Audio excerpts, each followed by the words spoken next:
Professor Joerg HILTI, also an architect from University of Liechtenstein, who is going to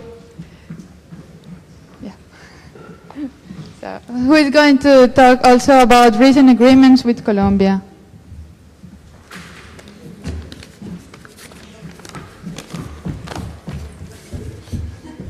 Okay. I hesitated to come here because I don't know what I have to do here. I won't talk about research. I haven't done anything with Colombia, except I've been there for 4 days, 1 month ago. But people ask me to come, so I'm here, and I try to entertain you for 15 minutes. I'm from Liechtenstein. Liechtenstein, I found out not everybody knows what this is. Liechtenstein is a very, very tiny country between Switzerland and Austria. We have 35,000 inhabitants. So the longest distance is exactly the distance what's a tunnel of the Higgs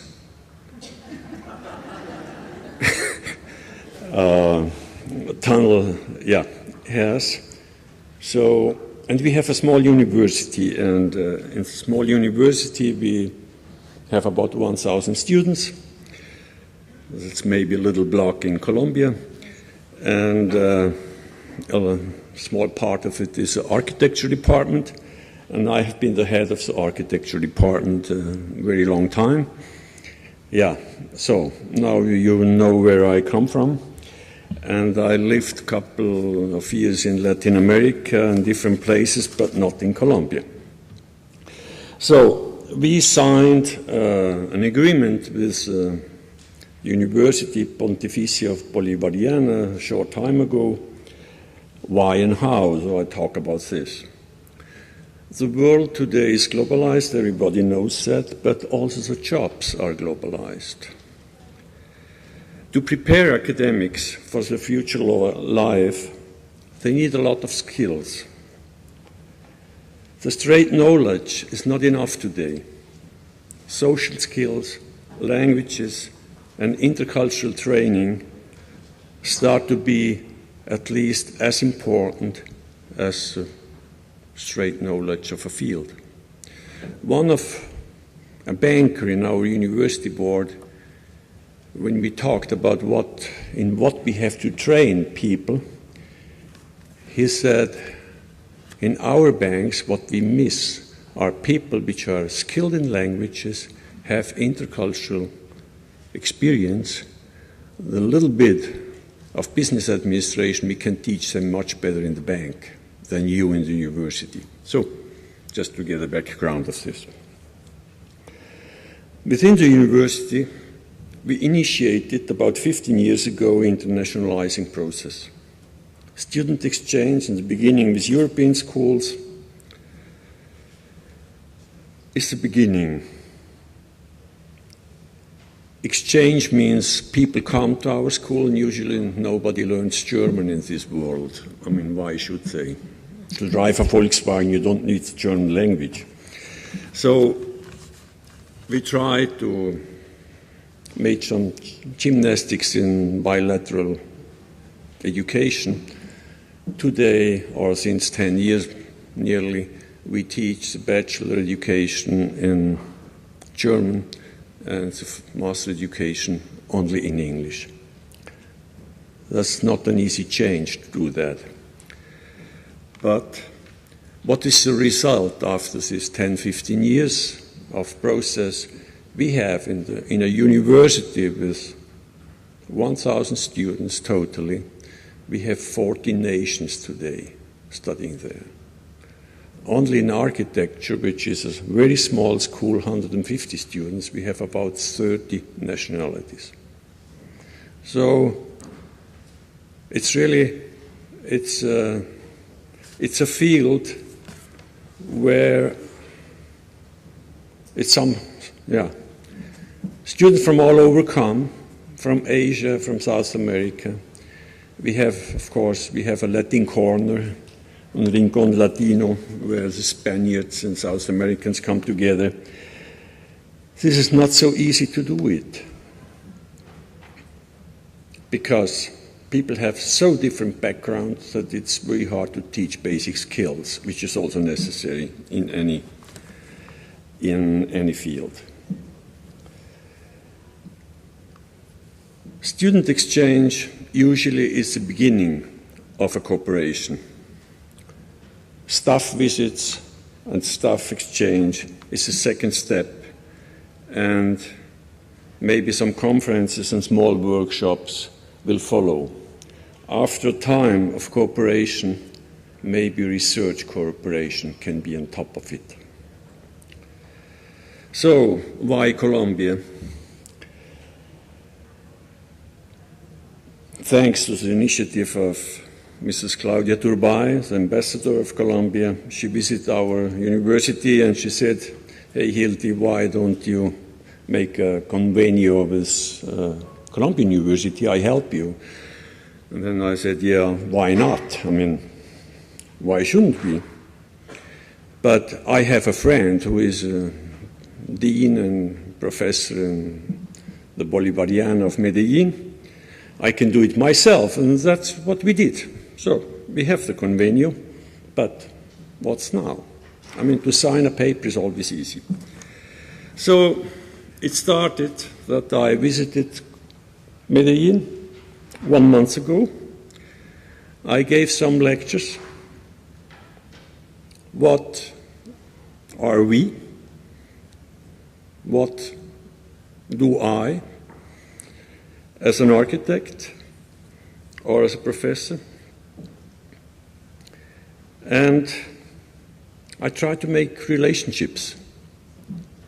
I met people, and of course, every community, professional community, is a small community. We are like a village, at least the architects are like a small village somehow. So I met the dean of Medellin first time, and then I saw a poster over there, cooperation with Madrid, and then I said, "Hey, you know Angel Luis?" He said, "Yeah, he's my best friend." And then I said, "Yeah, he's my friend too." And so people come together, and we feel closer to each other, and this feeling closer, feeling relationships helps really to do a cooperation, because without personal relationships, no cooperation goes on. So that's my experience.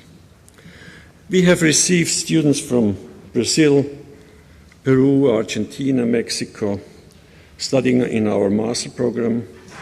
Why shouldn't we extend it to Colombia? They will feel fine in our international atmosphere. But what can they learn in Liechtenstein? Well, Liechtenstein is like Switzerland, middle of the Alps, it's province, and why should they come? So maybe it's to learn to work in a cold climate, but what for? Colombia is hot. So,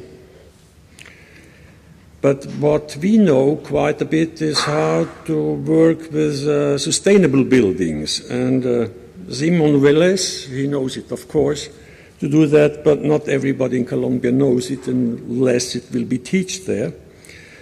Or maybe they can learn about planning processes, what we do here in Middle Europe. For example, we have a research field which is how can we build energy how is it called in English? Self-sufficient regions. How can we have a city or a village or a region which can be autosufficient in energy? Is that possible or not possible? Another thing, a research project now, I was thinking about it. We are research, maybe for you Colombians, it's not so easy to understand. We here in Middle Europe, we use 50% of all energy which is used in Middle Europe goes to heating and cooling of buildings. Nobody talks about it, but that's the truth. It's between 45 and 50%. A huge amount of petroleum pumped in Saudi Arabia or wherever is used for just heating buildings. So we have hot in the buildings, or warm at least. So I've been before going to Medellin, I have been in Honduras and I visited the factory of glazing. I knew the head of the company, and he showed me how they are doing double glazing in Honduras. And I thought, yes, that's great. So you start about thinking how to cool the buildings with less energy. He said, why?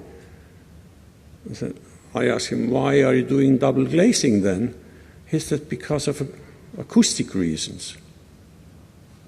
So in the world of Middle America, to make a building, I mean, we try to make buildings now to lose yet less energy for heating. But in Middle America, or in warm countries in general, they lose an incredible lot of energy to cool buildings. But the technique is the same. You stop the exchange of energy from one side to the other. If you heat the building and you try to keep the heat inside, or if you build a building to try to keep the heat outside, the technique is exactly the same. So there maybe we can find common research fields. This is one of the possibilities. By the way, yeah, I ran through some photos after that. So maybe one little research example, what we are doing. We are exploring at the moment, we have built it already, a window which combines a heating radiator with a window. So it's a fluid class window.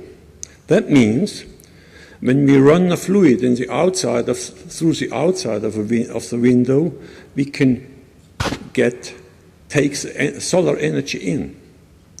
If we run it through the inside of the window, for example, north and south side, we can heat the building with the same water. It's just one side it gets hot from the sun, and the other side we use it for heating. So why shouldn't we combine air-conditioned system exactly in the same way? The problem is the same. So I think we have fields where we can work together. And now, that's our part. What can we learn from Colombia? So, no.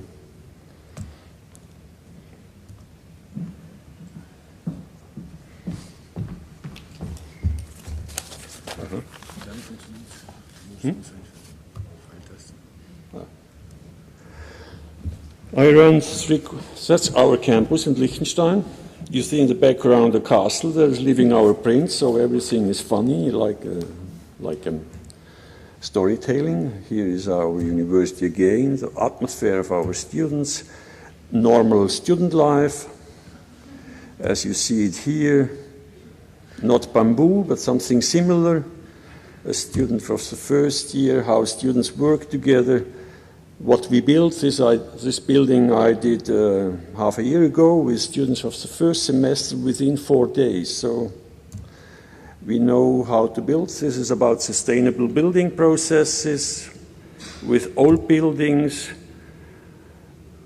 inventing new way of cities, inventing new ways of expressing ourselves. These are our cooperations, and hopefully soon Colombia. This is an idea of a skyscraper, but I run through internationalization, inviting people from the outside to work with us. Internationalization means you have to put yourself on a table and that you criticize. This we do 4 times a year. We invite people from all over to criticize, not only students, also staff. Or going outside to do workshops. It's a workshop I did in Brazil. But it's not only fun. It's picking stones sometimes until you really do something which gives a sense. It's not so easy. Or you have to climb up a mountain, really. But finally you have fun together. Or you understand another culture. And sometimes you have to push the car backwards. So, what can we learn from Colombia? This is a building, it's called Orchidia. Yesterday I met a young lady that has the same name, so I thought it's a building for her. Maybe this lightweight structure is something what we can learn. Then I found that in Colombia we don't have to teach them architecture, they know it themselves. They have good architects all over. It's a wonderful atmosphere that's now in Medellin, where the students learn. And then I saw this urban intervention from Colombia. Medellin is one of the examples of the world where they introduced, I mean, this is an infrastructure action, but it's not only infrastructure. They put it to the poorest part of the city, gives them access to the city. That means walking uphill, it's a very steep hill, or having this possibility to go up and down is very different. And behind this infrastructure is a social intervention. It takes very long time. This hill, 10 years ago, 12 years ago, was divided in 4 different zones. One for normal delinquency, governed by normal delinquency. A second one was the militia, or maybe only 3. And on top of the hill, the FARC was the boss. And the police had nothing to tell there. Today, I can walk all over there. The crime has diminished in an incredible percentage, from 100% to maybe 20, 30%. It's a free zone today. 10 years ago, nothing was possible. This is urban intervention. And this type of urban intervention, you can not even talk about in Europe. We don't have these powerful politicians which can do this. So we can learn about what the people are doing there. When you look at this type of buildings, it's not a problem of architecture. This is architecture of necessity. People just build. It's not a problem of aesthetics. We are full of these aesthetic magazines of architecture. And our students believe to have to play around with this magazine world is important. But if they go there, if they study half a year or a year in Colombia, they understand there are really real problems in the world, and not if a window is a little bit so, or in front, or in the back. So that's things we can learn. We can also learn that urban intervention in such places for poor people can be combined with, they call them bibliotecas, as cultural centers. People are very proud of it. Here you see again this type of infrastructure. And what's really interesting, aquí también se vive la cultura metro. I've never seen, and it's a slum, it's a real slum where it's put in. I've never seen such a clean metro in my life. Not in New York and not in Germany. I studied in Berlin.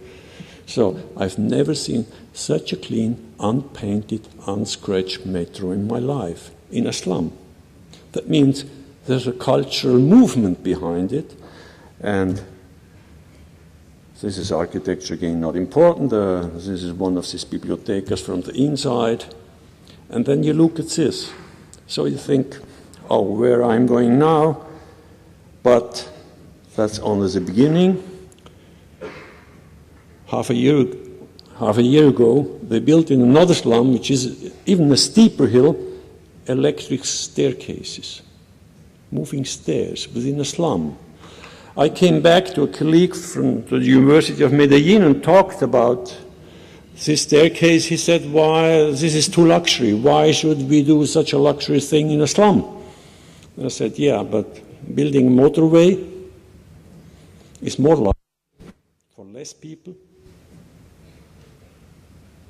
But these people, they go to work in the factories. So why shouldn't we do something for them?